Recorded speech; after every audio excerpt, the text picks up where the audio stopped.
So in this video, I just wanted to talk to everyone about the collection of Daniel Smith that I have in my collection. My collection of Daniel Smith I have in my collection. So my collection of Daniel Smiths.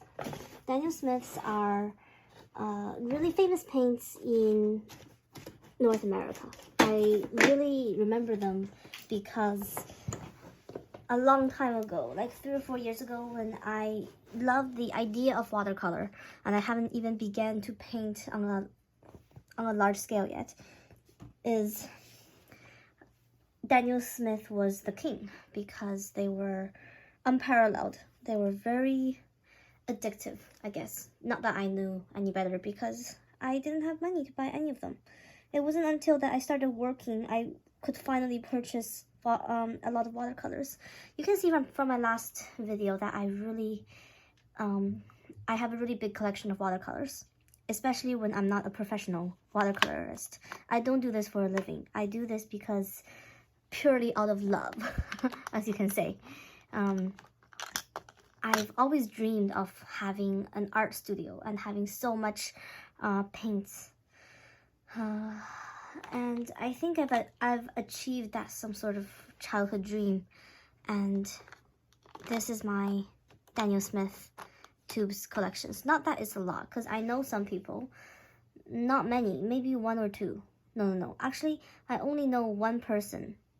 Actually, I don't know anyone who has a complete collection of Daniel Smith paints and use them religiously. I know some people that buys them. Like buys out 256 tubes or 262 tubes, and they cost a little over 10,000, 12,000 RMB. So divide that by 7 if you want to calculate American dollars. Divide that by 5 if you want to get Canadian dollars. And they would show them off and taking photos of them, and then they would sell them off again. Or they would make pen sets and sell them off. So I don't know anyone that would buy the complete collection and still use them. At least not to my knowledge. If they do exist, I'm pretty sure that people like that do exist, because I know a lot of hoarders, paint hoarders that are just like me. I know a few close friends and art painter friends of mine. They have buckets and buckets of tube paints, not only Daniel Smith, MG, M. Graham, Sennelier, Memory, blah, blah, blah, blah, blah, Schmincke. But it's mostly because they do it for a living and they have art studios. They have art classes. They give out art classes. That's why they should have buckets and buckets of paints for their students as well. Yeah. But for me, for one person, I think these can last me for a good couple of years. I say a good couple of years because I use paints really fast. I use 3 or 4 milliliter of paints of blue just on one seascape. Because I paint really big picture of seascape. Yeah. And so using that many at one time is not such a big deal to me, because I like really vibrant and layering on the colors of the sea. Okay, now that we have begun, I'm going to tell you exactly how I got these paints and how I chose them, and the color selection and the reason for them, and how to collect a good set of Daniel Smith paints. So first of all, how I got them is partially online secondhand and partially online brand new. So none of these I got at full price, because I would not pay full price for paints. Art supplies has a really gouging quality. I don't know if that has been made clear, but sometimes art supplies are kind of a ripoff. Not sometimes, most of the times. So you never pay for art supplies at full price because they gouge you. That being said, I have created online group chats. They're mostly WeChat groups. Most people don't like to download WeChat because it's Chinese. But yeah. But the Taobao price is the official price. Taobao official price for Daniel Smith paints. So it begins with Series 1 is 44 RMB. So divide that by 7 for USD. Series 2 is 55.5. Like these numbers are Series 3 is 65 RMB. 65 or 63. So these are the standard prices. That is the full price, like the full price without any discount. But if you have Taobao, which is the Chinese eBay, or not Chinese eBay, Chinese Amazon, yeah. If you have Taobao and you go on it a lot, they offer you all sorts of deals and tricks and things to get you to buy more and more and more. So there's stores that offers buy 99 RMB and they take a 30% off. They take 30 RMB off.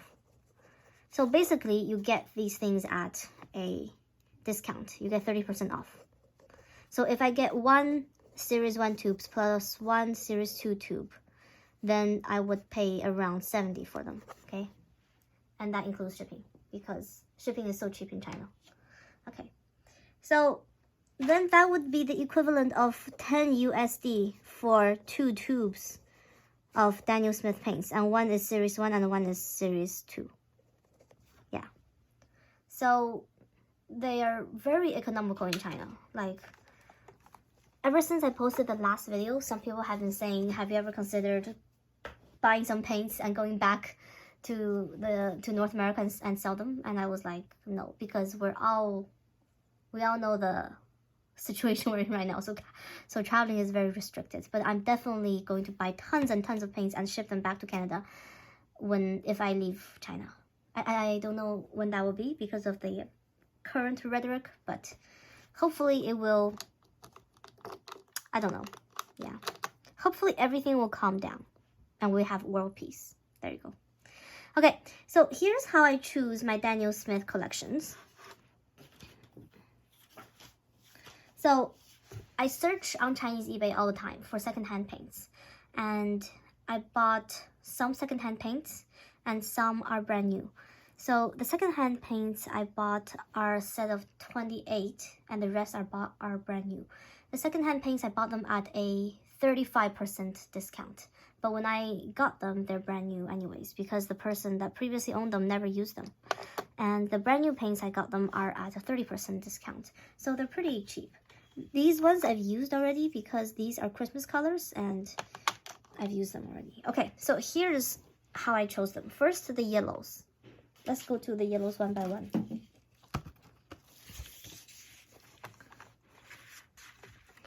I got 5 yellows. First, the lemon yellow.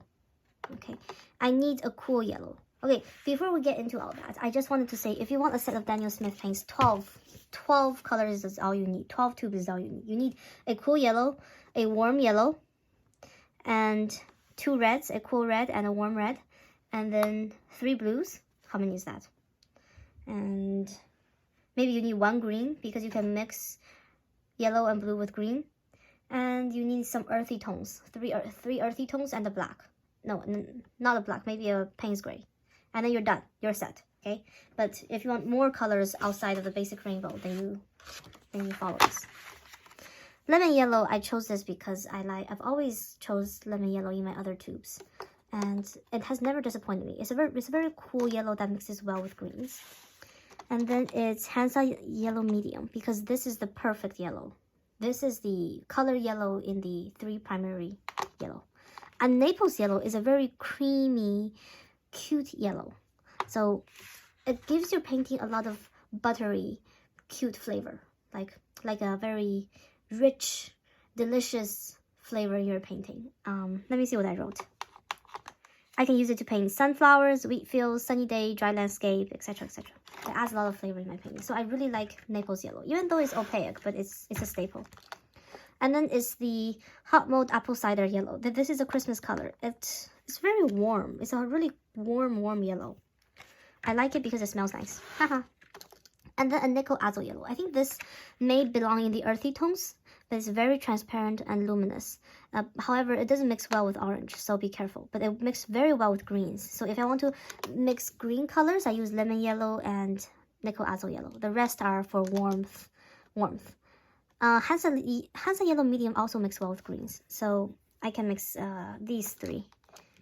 These 2 primarily I'm going to mix for green colors. Also, when you're using green in watercolor, try to pick less green and more mix your own, because greens, they're not really that natural. Like for example, this green, yes, it does exist and I bought it just because of necessity, but if you mix your own green, it looks much more natural and it looks much more professional looking than if you use green straight from a tube. That being said, I do not know why I got so much greens. I have 5 tubes of greens. Oh, that is okay. I'll talk about green. I'll talk about green lace later. Opera pink is a very popular and famous color because it's amazing. It adds brightness to your painting. It mixes well with yellows and ochres and earth tones. It basically mixes well with everything because it adds a pop of brightness and color to your painting. Potter's pink is also a very, oh whoops, the cap is crooked. It's also a very famous color, I would say. And Potter's pink, the swatch is right here. It's used in 18th century and 19th century watercolor paintings a lot. It granulates, it's delicate and neutral. It's like soft English rose. That reminds me of Dairy Girls. A soft English rose among thorns. I don't know if you got that reference, but yeah. Okay. Rose Madder Permanent is a very warm red. It has hints of brown and it's very great for portraits. I can't do portraits right now because haven't learned. Too scared to try, blah, blah, blah. But in the future, I will try. So I'm keeping that for now. And then I have the 2 Candy Cane Reds. They're a very good red, like a very straight red, the primary color red. Maybe a little cool, but I can use this for Forbidden City walls. Yeah, I like to paint the Forbidden City scapes. Stop shaking. Okay. Transparent Pyro Orange. It's very deep, intense orange. I only have one orange color because the color orange is a very easy color to mix. But I would like one orange anyways because I want a warm, intense orange just in case that I decide to start painting citrus paints again. I used to paint these vivid citrus petals, lemon slices, and orange slices. Perylene Red. Where's Perylene Red? Oh, I don't have Perylene Red. Oh, I didn't swatch Perylene Red. Why didn't I swatch Perylene Red? Okay, this is my mistake. Okay, this is a very primary red. Nothing much more to say. I have 2 tubes of them. I'm going to use them for Forbidden Cityscapes as well. Okay, let's keep going. Quinacridone Coral. All the quinacridone colors, they're deep and rich and vivid and intense, very saturated. They're great and amazing because they have this smooth quality that is just very hard to reciprocate in other series. Quinacridone Burnt Orange. Quinacridone Burnt Orange, the swatch is right here, is an earthy orange color. It mixes well with phthalo turquoise, and it's a saturated green when these two are mixed together. It's a very brilliant orange sienna color. It brightens the earth tones. And add French ultramarine for a dramatic sky wash. That's what it says on Daniel Smith website. It's a quinacridone series, so it's intense and smooth like butter. Silky smooth. Okay, so next is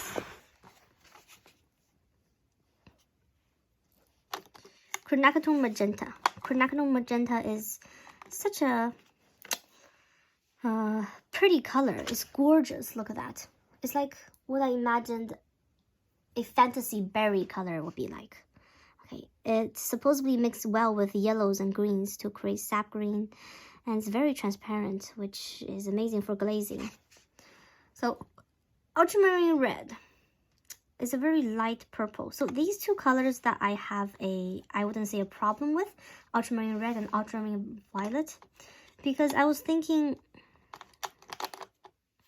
these two purples are way too light for my liking. But then I suppose that it's okay, I should keep them because one is a cool purple and one is a warm purple. And they would be great for portraits as well, because I can't really use a light wash of Carbazole Violet for portraits. Look how intense that is. People will think my skin tone is like an alien skin tone. So I should use the lighter purples for skin tones to mix with the undertone of the skin tones. if I ever paint portraits. Yeah, hopefully it will be soon. And Perling Violet is a very popular color with everyone, so you know what that is. This is a staple. I once bought 2 tubes and I had to sell a tube because I have 2. Why would I have 2? So I sold my other tube. Yeah, I bought 2 tubes by accident. This color is deep purple, but it's such a rich and pretty purple. It reminds me of the ripest grape, like wine purple. I'm sure it mixes well with everyone else. I hardly ever use it, but I really like it nevertheless because it just looks so pretty. Yeah. Okay, so Carbazole Violet. This I think maybe is a cousin of Dioxine Violet. I don't know how they are the same or how they are different, but I think, let me read. Warm, mixed well with red, smooth and transparent. Deep, mixed grays to create shadows. I don't know, but this is like a perfect purple because this purple, a neutral, deep, luscious purple mixes well with everything. You can mix it with blues, you can mix it with reds, you can mix it with others. You can also mix a really good purple with everything. Oh, by the way, speaking of this transparent pyro orange is a very good color to mix with French ultramarine. No, not French ultramarine. Phthalo blue. Phthalo blue. If you mix this with blue, you get black. And it's a very intense black. It's not like one of those weak blacks either. It's a very intense black that just amazes me because it's amazing how these 2 bright, intense colors come together and be this intense shadow of a color. Yeah. Now are we onto the greens? Okay, so let's do the greens, I guess. Wait, is it purple and then green or purple and then blue and then green? Whatever. Okay.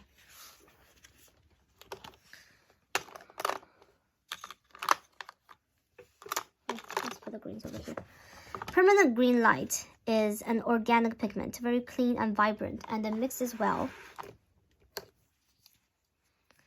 with violet for a colorful shadow. Okay, so as a beginner, I suppose I would use this for the freshest grass tips and leaves. Yeah. But I've learned to mix my own greens in landscapes. Yeah. Christmas Tree Green is a very duochrome color. If you can see hints of yellow in there, right? So I really like this green because I think it's a good substitute for Cascade Green, and I have 2 tubes of it, even though 1 tube is pretty much done. Okay, next is Undersea Green, which is a very popular color because it's high stain, it's made from Chronactyl Gold, and Ultramarine Blue is a warm sea kelp color. It mixes well with Moon Glow for great shadows. And it mixes well with, and it has a yellow gold undertone. And I believe it too. It's so pretty. And this is a great color. Not that I use green much, but yeah. Perling Green. It's a very shadowy green right here.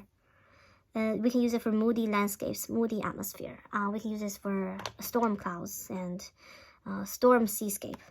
Phthalo Green. Oh, now we're getting into the territory of my my usual painting territory, the blues. Phthalo Green blue shade. So the sea has many colors, mostly in the blue-green family. And you're definitely going to need intense green for seascapes because it's too much of a hassle to mix blue and yellow together, to add yellow all the time. It wastes too much yellow, okay? So sometimes you really need a really bright green shade, and I think this color is perfect for it. There you go, Phthalo Green. Excellent color fastness for the blue sea. This one is different from Phthalo Turquoise because this one granulates a little bit more, although it really doesn't matter. Like, you can take one over the other. Phthalo Green blue shade. I just happen to have this one. Yeah. We're skipping Potter's Pink because we already said it. Green Apatite Genuine. So now we're at the Primatech colors. I might as well just get the 2 Primatech colors to be over with. It's Green Apatite Genuine and this Mayan Blue Genuine. So these 2 are made from jewels, like semi-precious stones, these 2. And they're amazing because they can be used for antiques, like for copper, bronze, antiques paintings. And I go for these. And also, they create such a luscious, clear coat of paint for waves as well. So I need to use these. Yeah. These are the only 2 Primatech colors that I bought in full tubes because Primatech is so darn expensive.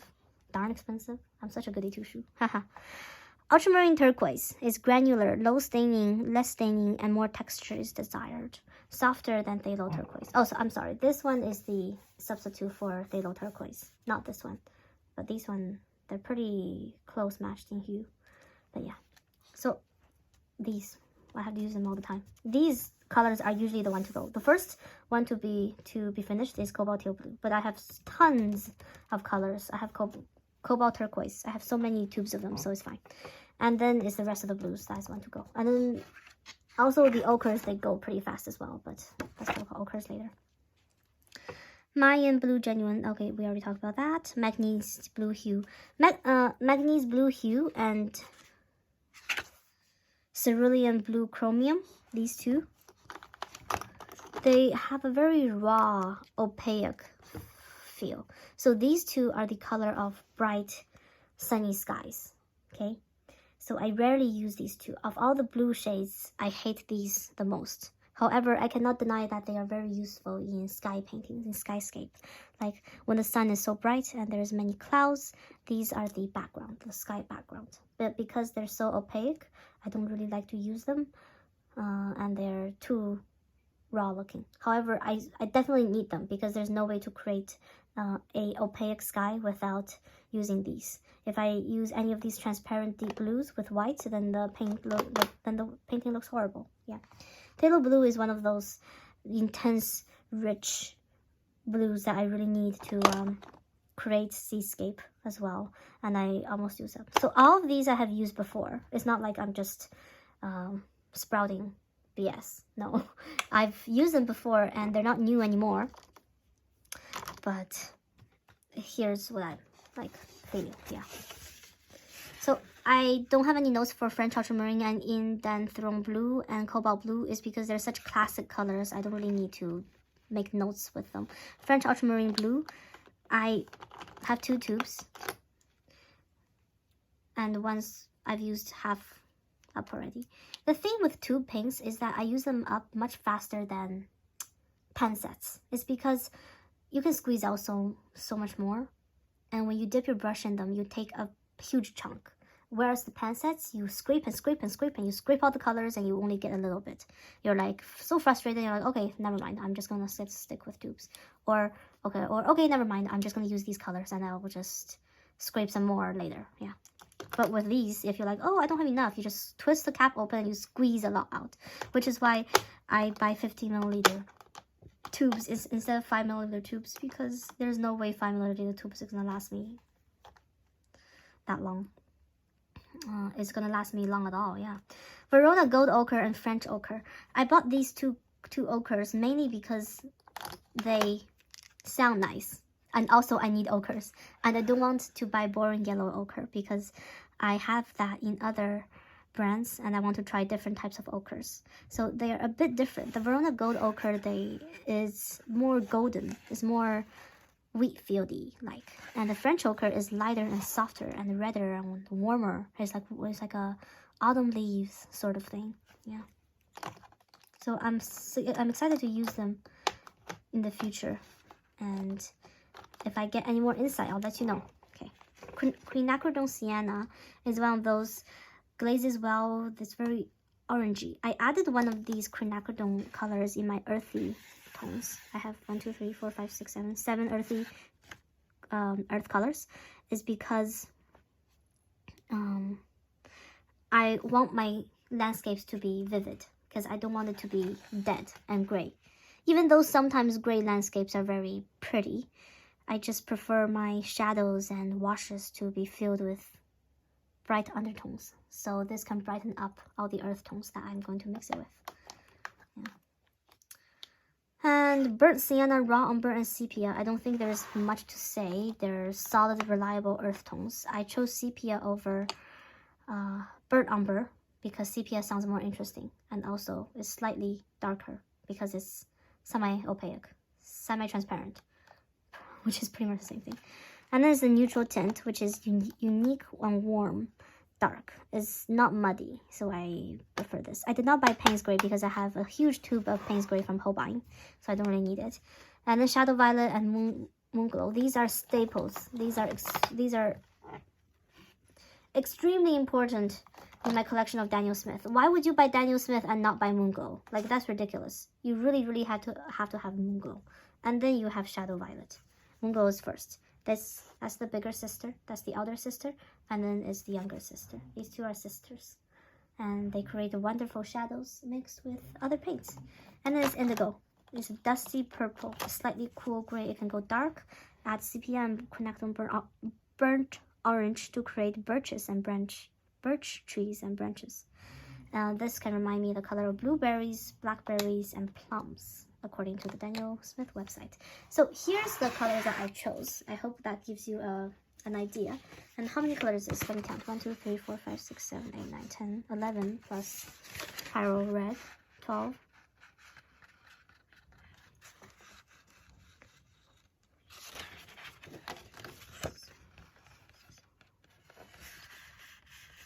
So that's 44. Maybe I'll add one more and to make it even 45. But okay, these are it. I don't plan on buying any more for now. But 44 sounds like such a bad number. But I have, how many do I have here? 5, 1, 2, 3, 4, 5, 1, 2, 3, 4, 5, 1, 2, 3, 4, 5, 20, 25, 30, 35, 40, 45, 50. No, I must have more. I remember I have 53. Maybe I have some upstairs. Okay, there's roughly 50-ish. No way. Okay, whatever. Okay, of tubes of paint. And I'm going to make color spotlights on each of them and why I choose them in later series. Okay, I'm going to do that later, way later. Because there's so many of them. I have 44 colors I have to choose. But if you have to have a staple, 12. A cool yellow and a warm yellow. And 3 reds. Perling red. Rose madder. Quinacridone. Coral. These 3 reds. A purple. One purple, you can just get Garbazo purple. That's a bright purple. And then the ultramarines. Blue. You have to have one of these blues for sky. And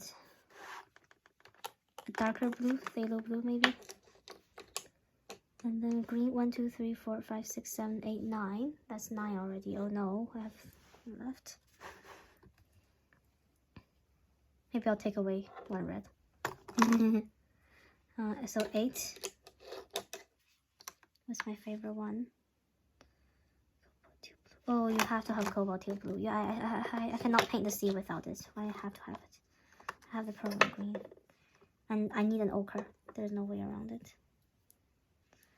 And burnt sienna, raw umber.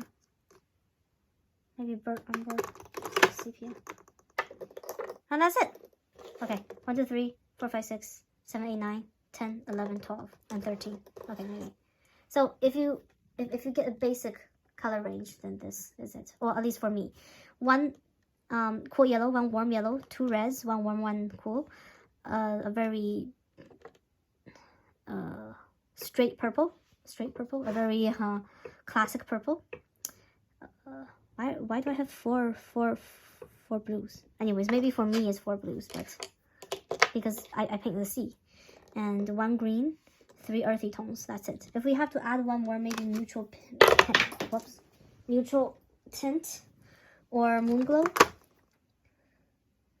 But yeah, these two. If I have to pick between neutral tint and moon glow, I would pick moon glow.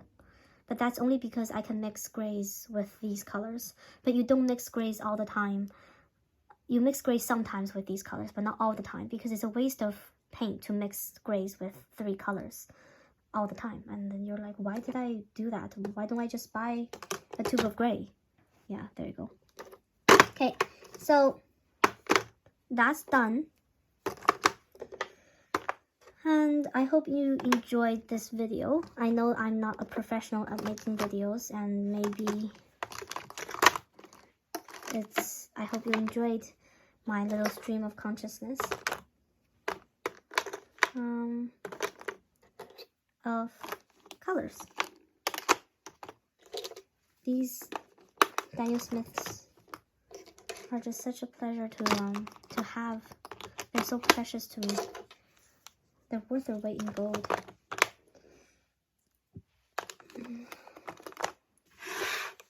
So paints are one of the few items where it's made domestically in North America, but it's more expensive in America.